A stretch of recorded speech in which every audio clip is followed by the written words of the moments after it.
السلام علیکم ورحمۃ اللہ وبرکاتہ۔ آج ہم اتباع رسالت پہ گفتگو کرنے کا ارادہ رکھتے ہیں۔ اللہ تعالیٰ توفیق نصیب فرمائے، کیونکہ ہم مسلمان، ہم مومن تب ہی اپنے آپ کو فوز و فلاح کا اور کامیابی کا مستحق سمجھ سکتے ہیں کہ جب ہم اپنے مطاع و مقتدا پیشوا رہنما حضرت محمد رسول اللہ صلی اللہ علیہ وسلم کی اطاعت میں، اتباع میں، پیروی میں زندگی گزاریں، چونکہ رسول اللہ صلی اللہ علیہ وسلم کو اللہ تعالیٰ نے کائنات کے لیے اسوہ بنایا ہے، نمونہ بنایا ہے۔ لقد کان لکم فی رسول اللہ اسوۃ حسنہ۔ اور مسلمان کو تو اپنے شب و روز اور اپنے اقوال و اطوار اور اپنے کردار و گفتار کو نبی اکرم صلی اللہ علیہ وسلم کے اسوہ و پیروی میں ہی بنانا چاہیے، اپنانا چاہیے، کہ اسی میں ہی راہ نجات ہے۔ وہ عربی کے ایک شاعر نے بڑی پیاری بات کہی ہے، تعصر رسول وانت تظہر حبہ ھذا لعمری فی الزمان بدیع ان کان حبک صادقا لاطعتہ ان المحب لمن یحب مطیع۔ اللہ کی اور اس کے پیغمبر کی تو نافرمانی کرے اور تو محبت کا اظہار کرے اور غلامی کا دعویٰ کرے، اللہ کی قسم ہے بڑی عجیب بات ہے۔ ان کان حبک صادقا لاطعتہ ان المحب لمن یحب مطیع۔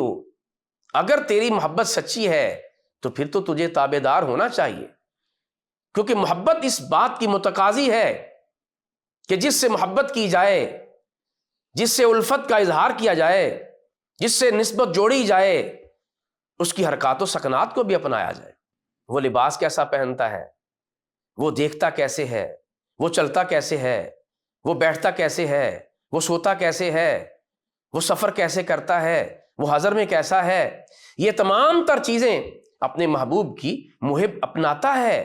یہی اس کا تقاضا ہے کہ وہ اتباع کرے۔ نبی اکرم صلی اللہ علیہ وسلم نے ارشاد فرمایا، من احب سنتی فقد احبنی ومن احبنی کان معی فی الجنہ۔ جو میرے ساتھ محبت کا دعویٰ کرتا ہے وہ میری تابع داری کرے، کیونکہ جو تابع فرمان ہے وہی محب ہے، اور جو میری تابع داری میں زندگی گزارے گا وہ میرے ساتھ جنت میں ہوگا۔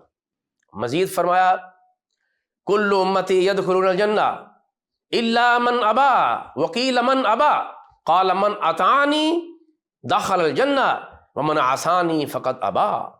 میری ساری کی ساری امت جنت میں جائے گی، مگر وہ جنت میں نہ جائے گا جو جنت میں جانے سے انکاری ہو۔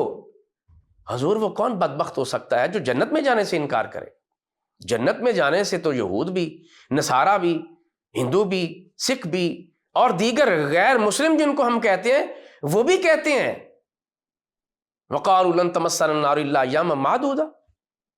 اگر ہم جہنم میں چلے بھی گئے تو چند دن ٹھہریں گے، پھر جنت میں جائیں گے۔ تو کون مسلمان ہونے کا دعوے دار جنت میں جانے سے انکار کرے گا؟ فرمایا، من اطاعنی دخل الجنہ، جو میری اطاعت کرے گا، جو میرے قول کی فرما برداری کرے گا اور جو میرے افعال کی اتباع کرے گا، داخل الجنہ، وہی جنت میں جائے گا۔ ومن عصانی فقد ابا، اور جو اپنی منمانی کرتا ہے، اپنی خواہشات کی پیروی کرتا ہے اور شریعت سے تہی دامن رہتا ہے، جو دل میں آتا ہے وہی کرتا ہے، اپنے قول بھی، قرار بھی، اطوار بھی، افعال بھی، اپنا کاروبار بھی، اپنی صنعت و حرفت بھی، تجارت بھی، سیاست بھی، قیادت بھی، ہر چیز اپنی مرضی سے کرتا ہے، اور وہ میری شریعت کی تابع داری نہیں کرتا، میرے قول و قرار اور میرے افعال اور کردار کو نہیں اپناتا، سمجھ لیجئے کہ اس نے جنت میں جانے سے انکار کر دیا ہے۔ اس لیے ہماری کامیابی کا راز اسی میں ہے کہ ہم اپنے لیل و نہار اور اپنے تمام معاملات نبی اکرم صلی اللہ علیہ وسلم کی اتباع میں گزاریں۔ یہی ہم اپنے اسلام کو اور ایمان کو بچانے کے لیے کر سکتے ہیں۔ صحابہ اکرام رضوان اللہ علیہ مجمعین، اہل بیت اطہار، تمام کے تمام اپنی تمام تر زندگی نبی اکرم صلی اللہ علیہ وسلم کی فرما برداری اور تابع داری میں گزار گئے۔ بے شمار اس کی مثالیں ہیں۔